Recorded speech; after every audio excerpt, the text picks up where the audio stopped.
요나서 1장 1절 3절의 말씀을 다 같이 봉독하시겠습니다. 여호와의 말씀이 아미떼의 아들 요나에게 임하니라. 이 시대에 너는 일어나 저 큰 성읍 느네로 가서 그것을 향하여 애치라. 그 악독이 내 앞에 상달되었음이니라 하시니라. 그러나 요나가 여호와의 얼굴을 피하려고 일어나 다시스로 도망하려 하여 욥바로 내려갔더니 마침 다시스로 가는 배를 만난지라. 여호와의 얼굴을 피하여 그들과 함께 다시스로 가려고 뱃삭을 주고 배에 올랐더라. 아멘. 사람이 가장 안전하고 편안할 때는 모든 것들이 평강하고 모든 것들이 잘 풀려나가는 것 같습니다.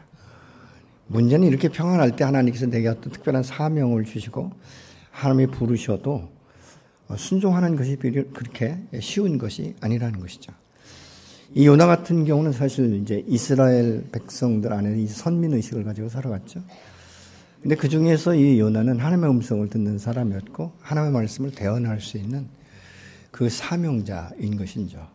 근데 오늘 본문에 보면 하나님의 음성을 분명히 들었는데도 불구하고 요나가 하나님의 말씀 앞에 순종하는 것을 그렇게 즐겨하지 않습니다.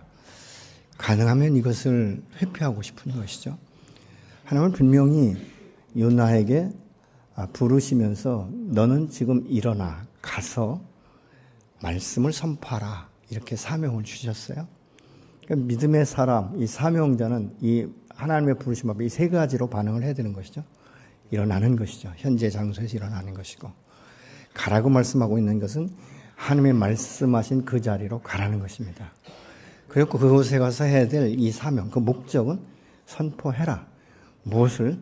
이 느네의 성은 얼마 후에 회개하지 않으면 반드시 멸망할 것이다라는 것을 선포하라고 말씀합니다. 그런데 요나의 마음 가운데 이게 불편한 거예요. 가기 싫은 거예요. 하고 싶지 않습니다. 왜냐하면 인간적으로 생각할 때 이 느네의 성은 과거에 북이스라엘을 이제 이 침략된 아수르의 옛 수도거든요. 근데 그 땅 가운데 얼마나 큰 성읍인지 좌우를 분별할 수 없는 아이만 12만 명이라고 말합니다. 이스라엘 백성들이 출애굽할 때 장정만 60만 명으로 계산하고 대략 잡아서 많은 성사학자들도 그렇고 보편적으로 200만 명을 잡거든요. 그렇다면 좌우를 분별하지 못하는 아이들이 12만 명이라면 적어도 부모들만 계산을 하더라도 한 몇십만 명은 되지 않겠냐는 것이죠. 그런데 이 몇십만 명에 대한 영혼 구령을 위해서 여호와 하나님께서는 하나님의 사람 이 요나를 부르신 것이에요. 그런데 이 요나의 마음 가운데 가고 싶지 않은 이 가장 문제가 뭐냐면 그 아수르가 얼마나 잔인한지 이 전쟁에 승리해서 포로로 잡아가는 정도가 아니라 전쟁이 이제 끝나서 이기면 그 땅에 있는 남자들을 다 다른 곳으로 이주를 시켜버립니다. 그리고 그 땅 가운데는 자기 나라나 아니면 전혀 새로운 이방인들을 그곳에 갖다 넣는 것이죠. 다시 말하면 민족을 완전히 괴멸시키는 거예요. 혼족을 만들어버린단 말이죠. 그래서 이 사마리아 사람들은 사실은 북이스라엘 사람, 하나님의 선민이었는데도 불구하고 혼족이 되면서부터 사람들로부터 완전하게 천대받는, 심지어는 유대인들조차도 이 사마리아인들과 상종하고 싶지 않은 이런 과거가 있어요.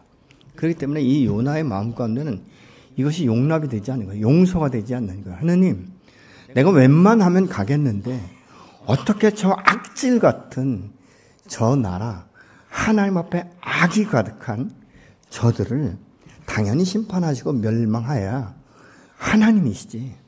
어떻게 저 영혼들을 향하여 나보고 가서 며칠이라고 말씀합니까? 하나님, 나는 그렇게 할 수 없습니다라고 말합니다. 근데 사실 이런 일들이 이 신약에서도 있죠.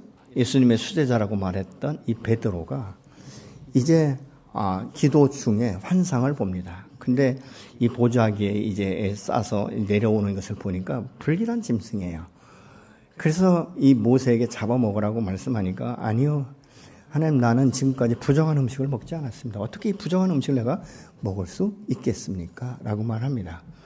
근데 하나님께서 왜 이 베드로가 기도할 때 그런 환상을 보여주셨는가? 근데 그 이전에 이 고넬료라는 이방인이 있었는데 그건 백부장이었어요. 근데 그는 하나님 앞에 참 하나님을 경외하는 사람이었다는 것이죠. 근데 그가 기도하면서 하나님의 음성을 듣고 그 환상을 보는 것이에요. 욥바에 가면 베드로라는 사람이 있는데 너는 그곳에서 그 사람을 초청해서 이곳에 와서 복음을 듣게 하라. 이렇게 말씀을 하는 것이죠. 그래서 사실 고넬료도 긴가민가 이런 이제 상태에 있다가 그 사람을 보내는 것을 우리가 볼 수 있습니다. 근데 이 고넬료라는 사람은 어떤 사람인가? 사도행전 10장 2절은 이렇게 말씀합니다. 그는 경건한 사람으로 온 가족과 더불어 하나님을 두려워하며 유대 백성에게 자선을 많이 베풀며 늘 하나님께 기도하는 사람이었다라고 말씀을 하고 있는 것입니다. 그래서 이 주님의 이 강력한 말씀 앞에 이제 사람을 보냈습니다. 그래서 베드로도 기도하고 이제 고넬료도 기도하는 시간에 본 것이죠. 여러분 이 기도하는 시간은 사실 하나님과 소통하는 시간이며 하나님의 말씀을 듣는 시간이고 주의 임재 가운데 말씀 앞에 순종을 선택하고 결정하는 시간인 것이에요. 근데 이 욥바에서 베드로가 기도할 때 이제 녹화하고 이 사람이 이제 왔는데 그에게 너희가 어째서 여기 왔느냐? 그러니까 2차 저차에서 우리의 주인, 우리의 백부장이 고넬료가 보내서 당신이 이곳에 있다고 말씀하셨는데 당신을 초청하기 위해서 왔습니다. 그러니까 이 베드로가 가고 싶진 않지만 성령에 이끌려 가는 것이죠. 그래서 이제 고넬료의 집에 가서 그 사정을 쭉 이야기 듣고 그래서 복음을 증거하는데 얼마나 놀라운 역사가 일어나냐면 성령이 강력하게 임해서 유대인에게 임했던 것 이상으로 성령의 역사가 나타나기 시작하는 것이죠. 이것은 무엇을 볼 수 있냐면 하나님의 말씀 앞에 순종할 때 그 순종을 통해서 큰 역사들을 이루신다는 것이죠. 전도도 마찬가지입니다. 여러분 전도는 내가 하는 것 같지만 아니에요. 우리는 성령의 이끌림을 받고 한 영혼을 기억나게 하시고 그 영혼을 품고 기도할 수 있게 하시는 것이죠. 기도할 때 하나님께서 역사하시는 것이고 하나님이 말씀하는 거예요. 그래서 우리가 이번 전도 집회로 해서 참 늘 제가 말씀드리는 거지만 얼굴도 모르고 낯도 붙이도 모르는 사람을 놓고 우리가 호명하면서 기도하지 않습니까? 여러분 우리가 이 호명하며 기도할 때 우리 마음 가운데 하나님께서 어떤 은혜를 주시냐면요. 그 사람의 영적인 상태를 보여주실 때가 있어요. 그 사람이 상처받았다든가 그 사람이 하나님에 대한 오해가 있다든가 그 사람이 어떤 죄악 가운데 있다든가 이런 것들을 때로는 보여주시면서 때로는 말씀을 보여주실 때가 있어요. 그러면 우리가 기도하다가 그 사람에게 주시는 말씀이 있을 때 전달하면요. 어떤 역사가 일어나는지 아십니까? 그가 소스라치게 놀라는 거예요. 어떻게 내 마음의 상태를 얼굴도 모르는 그 사람이 알 수 있는가? 이런 것들을 우리가 종종 경험하게 되는 것이죠. 이것은 무엇입니까? 성령 안에서 하나가 되는 성령의 역사심이 얼마나 강력하고 그 영혼에 대한 관심이 있는지 그 영혼을 얼마나 사랑하시는지를 우리가 깨닫기 시작하는 것이죠. 사실 요나라는 이름은 이 비둘기라는 의미가 있어요. 굉장히 순결하고 그래서 이 선민 이스라엘 백성들은 사실은 이렇게 비둘기처럼 순결한 사람이었다는 것이죠. 그렇기 때문에 하나님의 사람들은요, 다른 사람 집에 들어갈 때 마태복음 10장에 보면 들어가면서 평안을 빌라라고 말씀하고 있어요. 여러분, 그래서 예수 믿는 사람들은요, 다른 사람 집에 방문할 때 먼저 이 가정 가운데 하나님 평안을 주십시오. 이 가정 가운데 안정감을 주십시오. 기쁨을 주십시오. 이런 기도가 먼저 돼야 되는데 이런 기도를 하지 않고 사람들은 집에 관심 있는 사람이 너무 많아요. 그래서 집주인한테 물어보지도 않고 이 방 저 방 다 열어보잖아요. 그리고 물어봐요. 이거 몇 평이에요? 그 다음에 묻는 게 뭐죠? 얼마예요? 이렇게 묻거든요. 그러니까 이런 것들을 보면 우리의 사고방식 가운데 우선순위가 무엇인지를 혹시 놓치고 있지는 않는지. 여러분은 어떻습니까? 성도의 가정 가운데 갈 때 먼저 그 사람에게 내가 지금 기도할게요. 이렇게 하지 않고 목도하면서 이 가정 가운데 평강을 빕니다. 이 가정 가운데 하나님의 임재가 날마다 있고 하나님과 함께 동행하고 정말 기쁨이 충만하고 행복한 가정으로 역사해 주십시오. 이렇게 여러분 기도할 때 하나님께서 여러분의 그 작은 기도의 소리를 들으시고 그 가정의 문제를 푸시고 정말 평안케 되는 이런 역사들이 일어나게 되는 줄로 믿으시기 바랍니다.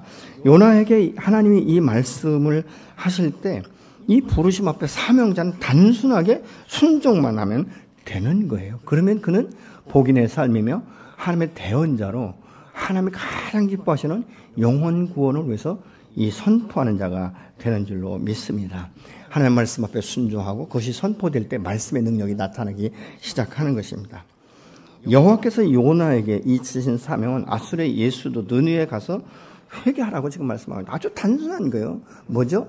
너희가 회개하지 않으면 이 느느웨 성은 얼마 후에는 반드시 멸망하게 될 것이다. 이렇게 선포만 하면 되는 거예요. 그들이 회개하고 돌아서고 아니요 회개하지 않고 멸망해도 자기는 상관없는 거예요. 주님이 주신 사명, 주님이 주신 그 말씀만 정확하게 선포하면 되는 것입니다. 근데 이것이 잘 되지 않는 것이죠. 근데 왜 여호와께서 이 하나님의 사람 요나를 통해서 느느웨 성에 가서 외치라고 하는가? 그 악이 가득한데 굉장히 큰 성읍이었다는 것이죠. 그러니까 이 큰 성읍에 악이 가득하다는 것은 서로가 상처를 주고 서로가 하나님을 의식하지 않는 이 삶. 그러니까 이 도시가 크면 클수록 어떻습니까? 악이 더 관영한 세상이 되는 거예요. 그러니까 상처받은 자들은 원망하고 탓하고 한숨을 쉬는 것이죠. 그들의 한숨을 여호와께서 들으셨다라고 말씀하고 있는 것이죠. 이와 유사한 말이 어디에 있습니까? 창세기 18장을 보면 여호와께서 아브라함을 찾아오셔서 이제 그 음식을 공개받으면서 아브라함에게 언약하시지 않습니까? 내년 이맘때는 내게 자식을 줄 것이다. 이렇게 이제 말씀을 하신 후에 쭉 배웅 나오는 아브라함에게 이렇게 말씀합니다. 사실 나의 친구, 나의 벗인 아브라함에게 내가 숨길 게 뭐가 있겠느냐. 내가 여기 온 목적이 있는데 그것은 소돔 고모라 상이 얼마나 패역한지, 죄악이 얼마나 가득한지 그들의 탄식과 한숨의 소리를 내가 들었기 때문에 사실이 어떤지를 확인하기 위해서 왔다. 이렇게 말씀하니까 이 아브라함이 미루지 않고 곧바로 중보기도 하지 않습니까? 누구를 기억했을까요? 조카 롯을 기억한 거예요. 또 뿐만 아니라 소돔 고모라 성이 멸망하지 않고 회개하고 돌아가기를 원하는 것이죠. 그러면서 이제 중보 기도를 하지 않습니까? 그러나 소돔 고모라 성이 너무 패역하기 때문에 도저히 하나님께서 그냥 둘 수가 없어서 심판하기 시작합니다. 근데 심판할 때에 아브라함을 기억했죠. 롯을 기억한 게 아니라 아브라함을 기억하사 무엇입니까? 아브라함이 중보 기도한 것을 기억하시고 그의 조카 롯을 구출하기 위해서 여호와께서 멸망 전에 나가라고 말씀하고 있는 것이죠. 여러분 우리가 지금 이름도 모르고 정말 성도 모르고 얼굴도 몰랐던 사람들의 그 영혼 구원을 위해서 금식하며 기도하는 것은요. 사실은 쉬운 것이 아니에요. 아니 남을 위해서 내가 왜 금식합니까? 그냥 기도해도 되는데 무엇입니까? 하나님의 사랑을 먼저 받은 우리가 하나님의 마음을 알기 때문에 그 영혼을 붙들고 기도하는 것이죠. 정말 누군지 모르지만 그 영혼을 하나님 구원해 주십시오. 그 영혼에게 생명의 빛이 들어가게 하시고 영원한 생명을 얻을 수 있는 그 마음의 문을 열어주셔서 그가 회개하고 주님께 돌아와서 영원한 생명 안에 안주할 수 있도록 하나님의 자녀가 되는 권세를 얻을 수 있도록 축복하여 주옵소서. 우리가 그렇게 기도하지 않습니까? 근데 제 경험에 의하면 여러분 다른 사람의 영혼을 위해서 기도할 때요. 하나님께서 내 마음 가운데 기도 중에 굉장히 은혜를 주실 때가 있습니다. 왜냐하면 영혼을 위해서 기도한다는 것은 하나님의 가장 기뻐하시는 그 구원의 역사를 이룰 수 있는 통로가 되기 때문에 그런 거예요. 하나님 가장 기뻐하시는 것이 무엇입니까? 한 영혼이 죽게 회개하고 돌아오는 건 아니겠습니까? 근데 많은 사람들이 굉장히 이기적인 게 뭐냐면 자기 가족이 구원을 얻었으면요. 그 다른 가정을 위해서 구원을 이루는 이것이 참 인색한 경우가 많아요. 그렇기 때문에 우리의 삶 가운데 무엇을 먼저 기억해야 되냐면 나 같은 죄인을 하나님께서 먼저 선택하시고 부르시고 마음의 문을 여시고 그 사랑을 내 안에 집어넣어 주신 것 이것이 얼마나 하나님의 은혜인지 이것이 얼마나 큰 하나님의 사랑인지 여러분 하나님께서 우리를 사랑하셔서 당신의 독생자를 주셨고 예수님은 십자가에 두 팔 벌려서 말씀하신 것이 무엇인가? 내가 다 이루었다. 이들의 모든 죄악을 내가 대신 담당하고 죄값을 다 치렀다라고 말씀하시는 선포 아니겠습니까? 하나님의 사랑과 그 아들 독생자 예수 그리스도의 그 한없는 사랑이 저와 여러분의 영혼을 살리시고 죄악에서 생명으로 옮기는 이 죄를 도말하시는 이런 놀라운 축복을 받았기 때문에 하나님의 사랑과 은혜를 먼저 받고 누린 자로서 그 영혼들을 사랑하는 마음이 우리 안에 있어야 돼요. 근데 우리가 전도하지 못하는 이유 중에 하나가 뭔지 아십니까? 내게 확신이 없든지 기쁨이 없든지 주님과 동행하는 삶을 경험하지 못했든지, 그리고 스스로 생각하기를 나는 소극적인 사람이고 복음을 정확하고 명쾌하게 설명할 수 없는 사람이기 때문에 나는 전도할 수 없다라는 결론을 먼저 내리는 것이에요. 근데 여러분, 전도는요, 기술적으로 하는 게 아니에요. 지식적으로 하는 게 아니에요. 단순하게 내가 어떻게 예수를 믿었고 예수를 믿은 후와 예수 믿기 전의 삶이 어떻게 달랐는지, 어떻게 변화되었는지를 그냥 있는 그대로만 설명하면 되는 거예요. 때로 우둔한 말 한마디 한마디가 사람의 마음을 탁탁 찌르는 경우가 얼마나 많은지 몰라요. 너무 유창하게 말하면요, 나중엔 예수 믿는다고 결단하고서도 어떤 생각이 드는지 아십니까? 확신이 없으면 내가 속았다, 그 사람 말에 내가 그냥 넘어갔다, 이렇게 말하는 사람들이 더러 있는 것들을 우리가 봅니다. 왜 이 요나가 아수르의 수도였던 니느웨 가는 걸 그렇게 싫어했을까? 그것은 다른 나라는 전쟁을 치르면 그냥 포로로 끌어가든지 그러면 끝나는 거예요. 그래서 이것은요, 이 사람들은 얼마나 악랄한지 그냥 혼족을 만들어 버리는 거예요. 어떻게 보면 어떤 단일 문화 이런 게 없는 거예요. 이스라엘 백성들에는 선민의식이 굉장히 강했습니다. 북이스라엘이었지만 선민의식이 굉장히 강했던 사람들이에요. 그런데 이방 족속과 혼족을 이뤄버리니까 이 선민의식이 그냥 무의미하게 되니까 유대인들조차도 그들과 상종하기를 싫어하는 것을 우리가 볼 수 있지 않습니까? 그래서 예수님께서 요한복음 4장에 사마리아 수가성 그 우물가에 있는 사마리아 여인에게 물을 달라고 하니까 유대인인데 어떻게 나에게 물을 달라고 할 수 있느냐, 이렇게 반문하는 모습을 우리가 볼 수 있게 되는 것이죠. 가능하면 상종하고 싶지 않았던. 근데 이 니느웨가 얼마나 죄악이 관영했냐면요, 나훔 선지자는 이 니느웨 형벌을 받을 것을 내다보면서 그 묵시록을 썼는데 그게 바로 나훔입니다. 나훔 1장 3절을 같이 보시겠습니다. 주님은 좀처럼 노하지 않으시고 권능도 한없이 많으시지만 주님은 절대로 죄를 벌하지 않은 채 내버려 두지는 않으신다. 회오리 바람과 폭풍은 당신이 다니신 길이요 구름은 발밑에 있는 먼지다, 이렇게 말씀하고 있어요. 하나님의 사랑은 무한하죠. 그 무한하지만 죄에 대해서는 그냥 넘어가는 법이 없다는 것이죠. 죄는 반드시 심판한다는 거예요. 그래서 죄의 삭은 사망이다라고 로마서는 말씀하고 있는 것이죠. 이 죄가 있으면 하나님의 영광에 이르지 못한다라고 분명히 성경은 말씀하고 있는 것입니다. 근데 그의 마음 가운데 이게 용납이 안 되는 거예요. 복수심에 불타오르는 것이죠. 하나님, 저들은 멸망을 한두 번에 10번 100번 멸망해도 마땅한 사랑입니다. 그런데 어떻게 나보고 그곳에 가서 이 생명의 복음을 선포하라고 말할 수 있습니까? 나는 죽으면 죽었지 가고 싶지 않습니다. 이렇게 지금 말하고 있는 것이죠. 얼만큼인지 아십니까? 죽고 싶을 만큼 이곳에 가고 싶지 않다는 거예요. 요나서 4장 3절은 이렇게 말씀합니다. 여호와여, 원하건대 이제 내 생명을 거두어 가소서. 사는 것보다 죽는 것이 내게 나음입니다. 얼마나 가기 싫었어요. 억지로 코를 깨듯이 끌려가서 선포하고 그들이 회개하는 모습을 보면서 너무 마음에 열불이 나는 거예요. 고통스러운 거예요. 하나님, 내가 이럴 줄 알았어요. 당신이 이렇게 이 사람들을 회개하실 줄 알았어요. 그래서 내가 오기 싫어했잖아요. 이렇게 말하는 거예요. 얼만큼? 죽을 만큼 오기 싫었어요 라고 말하고 있는 것입니다. 여러분, 혹시 전도 대상자를 기록할 때 죽어도 용서하고 싶지 않은, 죽어도 이 사람은 지옥에 가는 것이 합당하다라고 말하고 싶은 이런 대상자는 혹시 없습니까? 우리는 합당할지 모르지만요, 제3, 제4의 다른 사람이 나를 그렇게 생각하고 있지는 않을까요? 내게 좋은 사람에게는 좋게 대하지만 다른 사람들이 나를 보는 눈이 저 사람은 참 성질도 더럽고 용납하지도 않고 돈도 쓸 줄 모르고 얼마나 이기적인지 몰라. 내 저 사람한테 한번 말 붙였다가 개망신을 당해가지고 저는 인간은 상종하고 싶지도 않아. 나는 모르지만 상대방이 혹시 나를 그렇게 이해하고 있는 사람은 없을까요?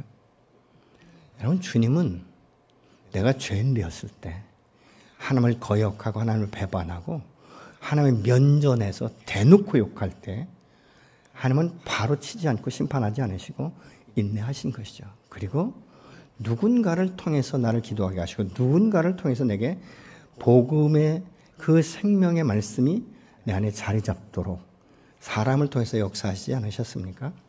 그 대상자가 있기 때문에 저와 여러분이 오늘 또 구원받게 된 줄로 믿습니다. 요나는 하나님의 마음은 이해하지 못했기 때문에 자신의 생각과 감정에 끌려서 의도적으로 불순종을 해요. 그러니까 느네로 가라니까 요바항으로 내려가서 다시스로 가는 배를 타지 않습니까? 이 다시스가 어디냐면 지금의 그 스페인 쪽이라고 말을 해요. 근데 여기에 이제 내려가지 않습니까? 3절에 그러나 요나가 여호와의 얼굴을 피하려고 일어나 다시스로 도망하려 하여 요바로 내려갔더니 마침 다시스로 가는 배를 만나지라. 여호와의 얼굴을 피하여 그들과 함께 다시스로 가려고 뱃삭을 주고 배에 올랐더라. 여호와의 얼굴을 피했다는 말을 이 한 구절에 2번 반복해서 나오는 것을 볼 수 있게 되는 것이죠.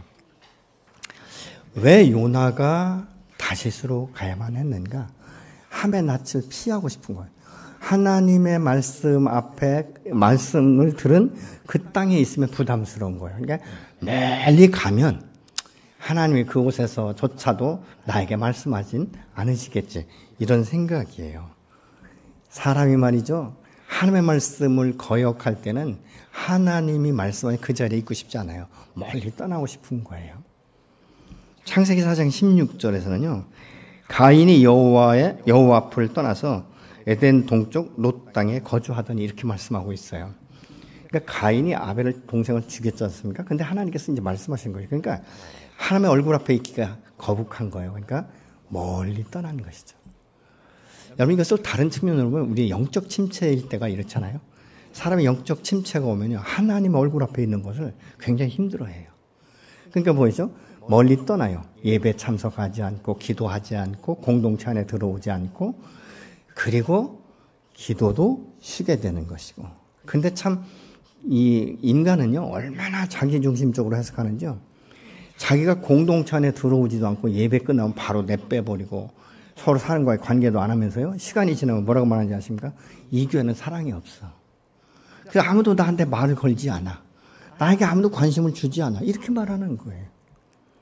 아니 머물러 있고 함께 해야 식사라도 같이 해야 형편을 보라고 서로 기도하고 이러지 않습니까?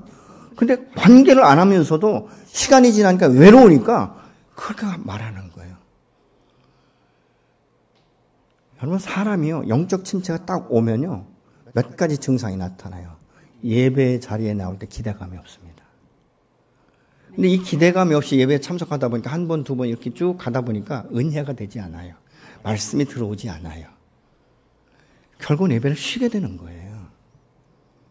심지어는요, 이게 영적으로 딱 침체되면 다른 사람의 옆에서 막 하나님 앞에 막 부르짖고 기도할 때요, 저 사람 하나님 기가 먹은 줄 아나? 왜 이렇게 크게 소리 질러? 그냥 조용히 하지. 그것도 한국말도 아닌 이게 방언으로, 지금 사람 체면이지. 다른 사람도 생각해야지. 어떻게 저렇게 하나? 자꾸 그렇게 되는 거예요. 근데 어떻습니까? 영적인 간급하면서 하나님 나도 저 사람처럼 기도 좀 하게 해주세요. 하나님 나도 당신 앞에 열정적으로 살고 싶어요. 하나님 나도 사명자로 불러주세요. 나 그렇게 헌신하고 싶어요. 그렇게 섬기고 싶어요. 이런 마음이 드는데 가능한 피하는 거예요. 가능한 도망가고 싶은 거예요. 여러분 하나님의 사람, 하나님의 자녀들이 하나님을 피한다? 이것은요 굉장히 마음 가운데 부담감이 있는 거예요. 여러분 부모의 낯을 피한다? 부담감이 있는 거예요. 관계가 어렵다. 이런 것들을 행동을 통해서 나타내는 것 아니겠습니까? 요나는 하나님 앞에 지금 그렇게 항변하고요. 하나님 나 싫어요. 내 마음 아시잖아요. 그 원수의 나라에 가서 어떻게 저들의 그 죄를 회개하고 하나님 앞에 돌아오는 꼴을 그 모습을 내가 어떻게 볼 수 있습니까? 난 못해. 나 죽으면 죽었지 못해요. 그러니까 배를 다시 쓰고 가는 배를 올라탔잖아요. 그런데 올라갔다 이 말은요. 원어상의 의미는 내려갔다는 의미예요. 내려간다, 내려갔다. 이 말은 어떤 의미입니까? 요나가 배를 타서 갑판에 있지 않고 맨 배 밑창으로 내려가서 이 꼴 저 꼴 보고 싶고 아무 생각도 하고 싶지 않으니까 잠들어 버렸는데 깊은 잠에 빠졌다는 거예요. 막 밖에서는 지금 풍랑이 대작해가지고 배가 막 뒤집힐 것 같고 그 배에 실었던 짐들을 다 버리고 지금 난리가 났는데 요나는 자는 거예요. 코 골고 자는 거예요. 여러분 이것을 이 선장이 발견하면서 요나에게 한마디 하는 거예요. 6절에 같이 보시겠어요? 마침 선장이 그에게 와서 그를 보고 소리를 쳤다. 당신은 무엇을 하고 있어? 잠을 자고 있다니. 일어나서 당신의 신에게 부르짖으시오. 행여라도 그 신이 우리를 생각해 준다면 우리가 죽지 않을 수도 있지 않소. 여러분 지금 이게 개망신이에요. 다른 사람은 나름대로 자기가 믿는 우상이라 할지라도 막 빌어붙이는 거예요. 나를 살려달라고. 나 여기서 빠져 죽게 생겼다고. 근데 요나는 그냥 자고 있는 거예요. 그러니까 이야기하는 거죠, 선장이. 당신 지금 뭐 하고 있는 짓이요? 아니, 남들은 지금 다 자기가 믿는 신에게 막 빌고 난리를 치고 있는데, 아니, 여기서 한가하게 잠잘 수가 있어? 당신이 믿는 신에게 빌어보십시오. 혹시라도 당신의 믿는 그 신이 우리를 불쌍히 여기면, 우리가 당신의 기도 때문에 살 수 있는 것 아니겠습니까? 당신의 신 때문에 우리가 살 수 있지 않습니까? 이 말을 듣는 순간 요나는 알아요. 이 문제가 왜 생겼는지. 자기 때문이라는 것을 압니다. 그래서 요나가 이렇게 말하죠. 나 때문이다. 나를 바다에 던져라. 근데 여러분 여호와를 섬긴다고 말하는데 그 신이 있다고 말하는데 그 신을 거역하기 때문에 지금 이 일이 일어났다고 하는데 어떻게 요나를 벌떡 들어서 던질 수가 있어요. 제비를 뽑잖아요. 뭐 뽑으나 마나 요나죠. 근데 요나를 딱 바다에 던지는 순간 여호와께서 뭘 준비하셨죠? 큰 물고기를 준비하신 거예요. 요나가 떨어지는 순간에 물속에서 뭐 허우적거리는 것이 아니라 바로 고기 뱃속으로 들어가지 않습니까? 근데 암흑 같은 말이 그렇지 생각하면서 얼마나 비린내가 나겠어요. 칠흑같이 어두운 그곳에서 요나가 비로소 회개하기 시작합니다. 하나님, 내가 당신의 부르심 앞에 불순종했습니다. 그래서 이 요나가 말이죠, 물고기 뱃속에서 뭐 이러지도 저러지도 못하고 뭐 의지고 뭐고 다 없이 그냥 하나님께서 말씀하신 그곳 가운데로 갈 수밖에 없는 지경에 이르잖아요. 여러분 가서 뭐 선포할 때 요나가 기뻤겠습니까? 기쁨이 없는 거예요. 의무적으로 어쩔 수 없이 하는 거예요. 근데 하나님 그 어쩔 수 없이 외치는 요나의 음성 가운데 하나님의 생명력이 부여되니까 이 느느에 있는 왕과 모든 신하들과 모든 백성과 심지어는 짐승까지도 배를 입고 회개했다라고 말합니다. 하나님께서 왜 그 많은 성 중에 이 느느의 성을 짚었을까? 그리고 이 느느의 성에 왜 요나를 보내려고 생각하셨을까? 그들로부터 상처받고 고통당하는 자들이 부르짖기 시작한 거예요. 억울하다. 너무 힘든다. 이거 살 수 있는 시대가 아니다. 어쩌면 오늘날 이 땅을 향해서도 그렇게 말하고 있는지 모릅니다. 경제적으로 어렵고 정치적으로 혼란하고 우리의 마음에 안정감을 둘 수 없는 이런 지경에 이르렀을 때 믿음의 사람인 우리가 어떻게 대처해야 될까? 뒤에 앉아서 계속적으로 쌍시온만 날리고 전부 다 어른 없고 새끼들만 오글대는 이런 단어들을 내가 사용하고 있지는 않는가? 정말 이 나라와 이 땅을 위해서 내가 금식하고 회개하고 폐옷을 입고 눈물을 흘리면서 이 나라와 이 땅에 이 변질된 이 모든 것들이 다시 한번 주님 앞에 돌아올 수 있도록 회개하는 내가 돼야 되지 않을까. 여러분 변화는 다른 사람을 먼저 다른 사람이 변화돼야 내가 변화된다고 하는데 아니에요. 변화는 나부터 시작되는 것입니다. 요나의 마음 가운데 용납하고 용서하는 마음이 없었기 때문에 느느웨의 성 사람들이 회개하는 꼴을 보고 싶지 않았던 것입니다. 그러나 돌이켜보면 나는 하나님 앞에 용납받을 만한 자격이 있었는가? 하나님으로부터 용서받을 수 있을 만큼의 의인이었는가? 정말 나를 위해서 예수 그리스도를 아낌없이 내어주실 만큼 내가 하나님을 기쁘게 하는 일을 했던 적이 있었는가? 아니지 않습니까? 내가 죄인 되었을 때, 그 죄악이 관영한 이 세상 가운데 있을 때 나도 다른 사람 못지않게 움켜쥐고 싶고 잘 되고 싶고 잘 나가고 싶고 행복하고 싶고 마음껏 누리고 싶은 이런 열망이 우리 안에 있지 않았습니까? 예수 그리스도를 만난 후에 우리의 옛사람과 함께 과거의 탐욕과 탐심과 욕망을 십자가에 못 박고 이제 거듭난 새로운 생명을 가지고 하나님의 사람답게 하나님의 은혜 안에 살기로 결정한 우리는 때로는 가난한 마음이 있는 것이고 때로는 광야의 삶을 살 수 있는 것이고 그러나 한 가지 우리가 눈여겨볼 수 있는 것은 영혼에 대한 관심이 달라졌다는 것이죠.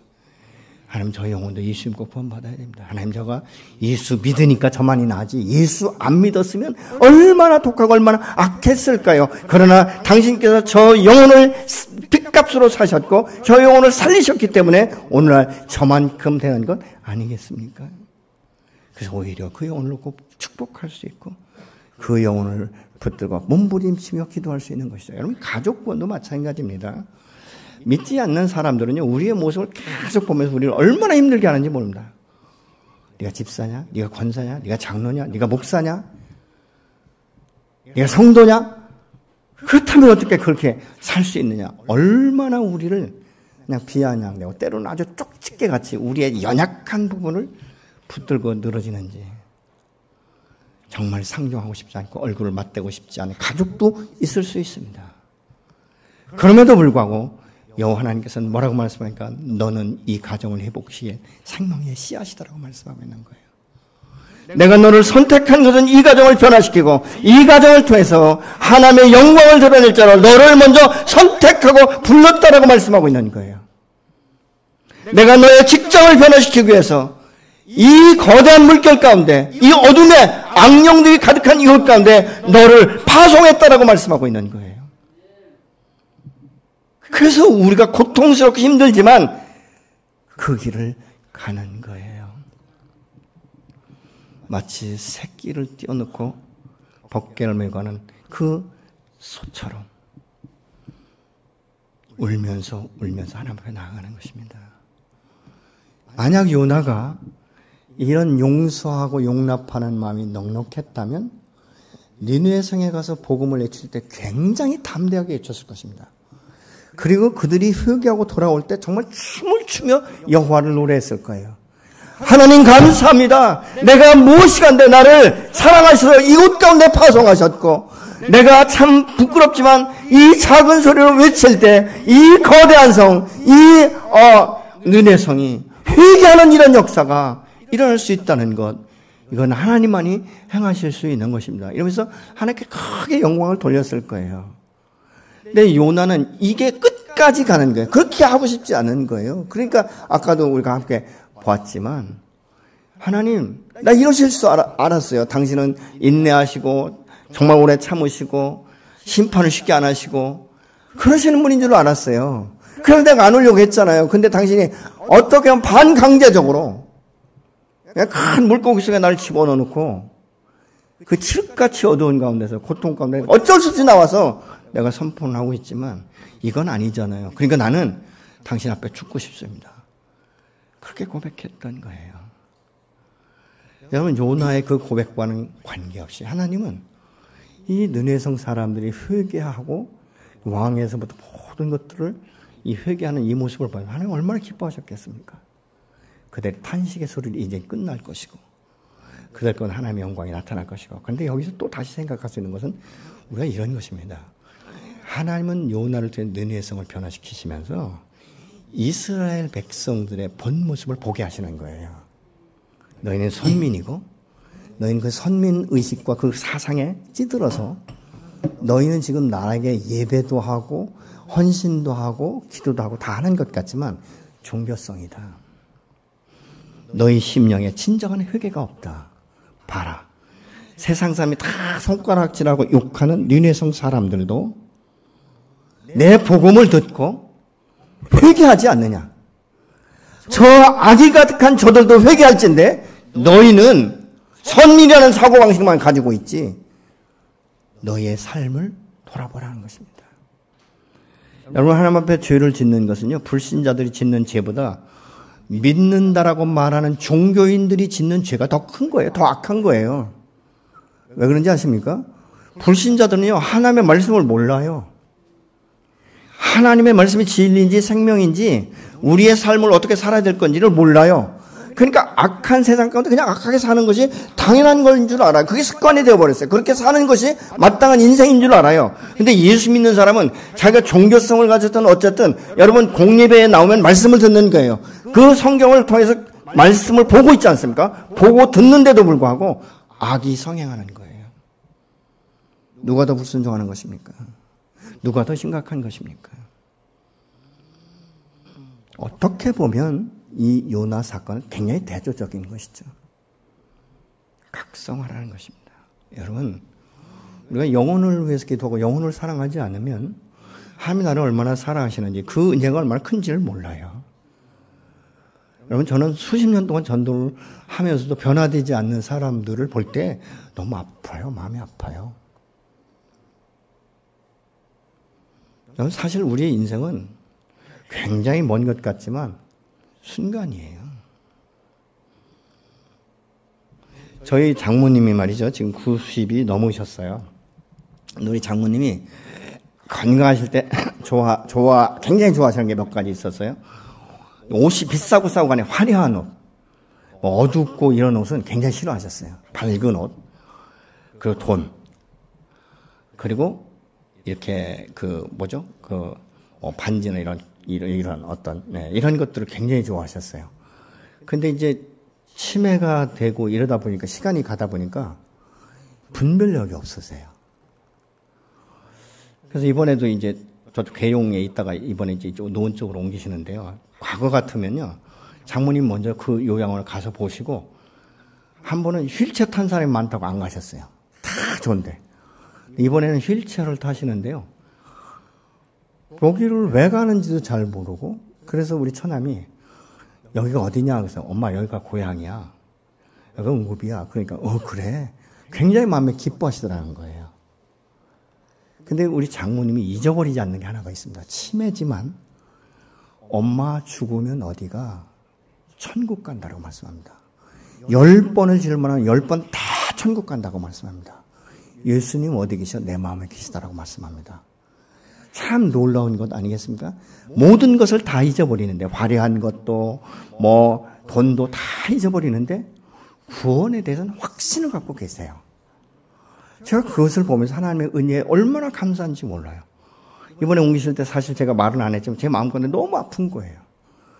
그래도 어머니가 그래도 정신 차리고 돈 달라고 하고 할 말 다 할 때가, 그때는 좀 힘들었지만 오히려 그때가 좋았는데 지금 저렇게 아무런 의지도 생각도 없이 이 옮기고 이런 문제도 그냥 옮기는 대로 계신 이 모습을 볼 때 마음이 너무 아픈 거예요. 여러분, 그분이 젊어서부터 예수 믿은 분이 아니고, 저희가 개척했을 때도 여러 번 얘기했지만 이 새신자들이 왔다 가면요, 우리 사모한테 뭐라고 하는지 아세요? 야, 이 손님 다 가신다, 이렇게 말씀하시던 분이에요. 근데 복음이 들어가니까 그 치매인데도 불구하고 구원에 대한 확신을 갖고 있는 모습을 볼 때, 야, 하나님이 이분을 얼마나 붙들고 계신가. 어느 때 어느 순간에 물어봐도 나는 천국 갈 수 있다. 예수님이 어디 계시냐? 내 마음에 계시다는 거예요. 여러분, 전도가 얼마나 큰 효과를 일으키는지 아십니까? 이번에 필리핀 나타반 지역에 가서 우리가 전도팀이 가서 한 4일 정도 전도했죠. 그리고 돌아왔어요. 근데 어떤 결과가 나온지 아십니까? 지금 9가정이 교회에 나와서 성경 공부를 하고 있다는 거예요. 열매지요. 그렇지 않습니까? 우리는 씨를 뿌리고 돌아왔지만 그곳에 다녀오신 분들은 늘 기도하실 거예요. 근데 이번에 선교사님이 말씀하는 거예요. 우리가 전도하고 떠난 후에 9가정이 교회에 출석해서 성경을 공부하고 있다는 것입니다. 놀라운 것 아닙니까? 전도는 이런 열매를 맺히는 거예요. 5월 19일 날 우리가 전도 집회를 위해서 여러분이 기도하고 여러분이 전도할 때 그 영혼을 주께서 반드시 터치하실 것입니다. 그리고 열매를 보게 하실 거예요. 전 그날을 기대합니다. 여러분, 여러분의 기도는 땅에 떨어지지 않습니다. 때로는 5월 19일 안 올 수도 있습니다. 그러나 여러분의 기도를 하나님이 기억하시는 거예요. 왜요? 소돔 고모라에 멸망할 때도 그들의 한숨을 들으셨고 그들의 탄식의 소리를 들으셨고 그들이 그 소망하는 소리를 들으시고 심판하시기 위해서 오시지 않습니까?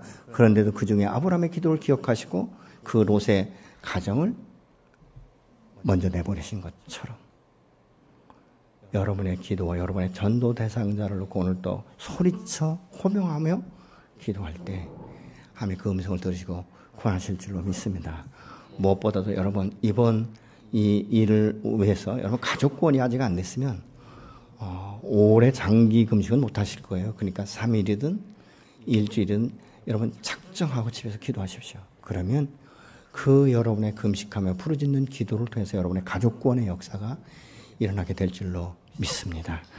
여러분 그리고 또 실망하지 마십시오. 반드시 때가 되면 거두게 되어 있습니다. 영혼 구원은 하나님이 가장 기뻐하시는 일이고 이 사명을 감당할 때 가장 기뻐하시는 사명자의 그 모습을 보시고 축복하시는 줄로 믿습니다.